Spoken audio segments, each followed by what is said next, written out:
बहू, तुम्हारा इस घर में हार्दिक स्वागत है। अपने शुभ कदमों से इस घर में प्रवेश करो। वृंदा की सास ने उसका स्वागत करते हुए कहा। वृंदा ने अपने पैर आगे बढ़ा दिए थे। वृंदा को पैर बढ़ाते हुए महसूस हुआ कि मानो कोई उसके पैर पकड़कर कदमों को आगे बढ़ने से रोक रहा है। वृंदा ने इसे अपने मन का वहम मानकर पैर आगे बढ़ाई दिए थे।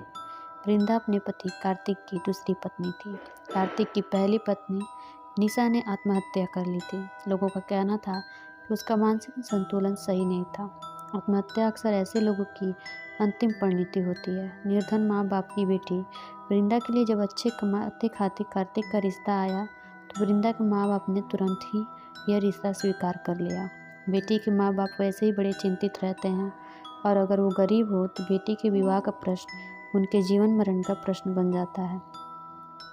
वृंदा और कार्तिक का विवाह बड़े साधारण तरीके से संपन्न हुआ था। विवाह में कुछ करीबी रिश्तेदार ही शामिल हुए थे। वृंदा की सास भी वृंदा का गृह प्रवेश करवाकर अगले दिन ही अपने गांव लौट गई थी। वृंदा की देवरानी गर्भवती थी और प्रसव कभी भी हो सकता था। बिना गृहिणी के कार्तिक का घर मकान बन गया था और कार्तिक के 3 वर्षीय बेटे अमन की देखभाल का प्रश्न भी था। अतः जैसे वृंदा के माँ बाप ने रिश्ते के लिए हामी भरी, कार्तिक के माँ बाप ने बिना वक्त गंवाए वृंदा और कार्तिक की शादी करवाने का निर्णय ले लिया था। नवविवाहिता वृंदा पर विवाह के अगले ही दिन से घर गृहस्थी की पूरी जिम्मेदारी आ गई थी। वृंदा अमन और अपने घर की अच्छे से देखभाल करने की कोशिश कर रही थी। वैसे भी सौतेली माँ को पग पग पर परीक्षाओं से गुजरना होता है। समाज और लोग सौतेली माँ के व्यवहार का छिद्रान्वेषण करने में एक पल भी नहीं गंवाते हैं। वृंदा अपनी नई दुनिया में सामंजस्य बिठाने की कोशिश कर रही थी, लेकिन जब से वो इस घर में आई थी उसके साथ बड़ी अजीब अजीब सी बातें हो रही थी। वृंदा अपने कपड़े अलमारी में रखते करके रखती, लेकिन कपड़े कभी वृंदा को डाइनिंग टेबल पर रखे हुए मिलते, कभी सोफे पे मिलते, कभी छत पे मिलते। किचन में से कभी सब्जियां गायब हो जाती। एक दिन तो वृंदा जब नहा रही थी, नल से पानी की जगह रक्त आने लगा। वृंदा चिल्लाते हुए बाहर आ गई थी।